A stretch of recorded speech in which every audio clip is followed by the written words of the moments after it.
I believe that autonomy allows students to feel empowered that they have ownership over their own learning. I disagree with an authoritarian, controlling approach to classroom management as it relies on aggressive behaviour and punishment, which, in turn, is detrimental to student behaviour. As a future educator, I endeavour to create a classroom that balances a child's need for autonomy and their ability to adhere to expectations. Discipline is unavoidable. However, I believe that it is an educator's responsibility to use effective, non-coercive classroom management approaches in a composed way. As a future educator, instead of seeking control, I will use preventative strategies, develop positive relationships with my students, and establish expectations over rules. Psychologist Jean Piaget once said, "The task of a teacher is to figure out what the learner already knows and how he reasons in order to ask the right question at the right time so that the learner can build his own knowledge." I believe that the students in my class will be more motivated to behave appropriately if I support Piaget's view that they need autonomy as they are continuously growing, changing, and adapting to their world. Ideally, I hope that my students will see the fulfillment that comes with behaving appropriately. My classroom management philosophy aligns with Piaget's belief that students should be intrinsically motivated to change their behaviour for internal satisfaction, not for an external reward. I hope to create a classroom environment that fosters a child's inquisitivity and curiosity and, in turn, intrinsically motivate them to behave through a love of learning. I hope that they will see what they are learning is relevant and be intrinsically motivated to do what I ask them to do.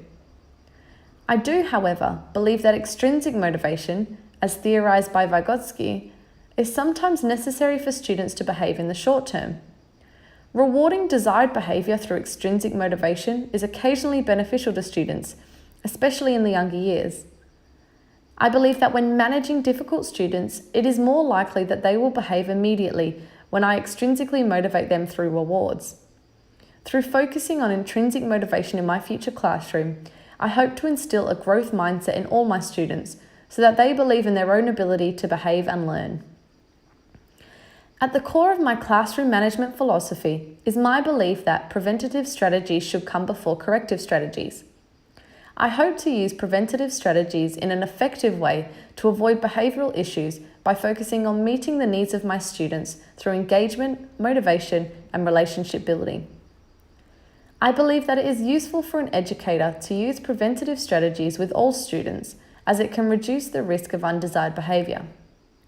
I do, however, believe that to manage difficult students, corrective strategies are necessary. Furthermore, I strongly believe that it is the students with unsatisfied basic needs, as theorized by Maslow, that are the ones who often misbehave. Therefore, it is important for educators to build positive relationships with difficult students so that the appropriate corrective strategies are used. As a future educator, I will endeavour to create an efficient and facilitative classroom environment that will minimise troublesome behaviour and allow my students to focus on their learning. I will take the code of conduct perspective in my future classroom, which involves a negotiated set of behavioural standards that includes an overarching value statement, a set of principles, and a set of behavioural descriptors. I believe that by implementing a code of conduct is more effective than implementing a set of rules, as rules can imply a negative focus and, in turn, adversely affect student behaviour. Additionally, I strongly agree that the physical classroom can affect classroom management. I believe that it will influence the expectations, attitudes, and behaviour of my students. I align with a student-centred approach to learning and believe that social interaction should be encouraged. So I will arrange the tables of my future classroom into a circle around the perimeter of the room. The walls of my classroom will be decorated with student work, inspirational sayings, and artwork. I hope that my future classroom will be a creative, social learning environment where students are free to walk around the class. I believe that this kind of classroom will deter misbehaviour.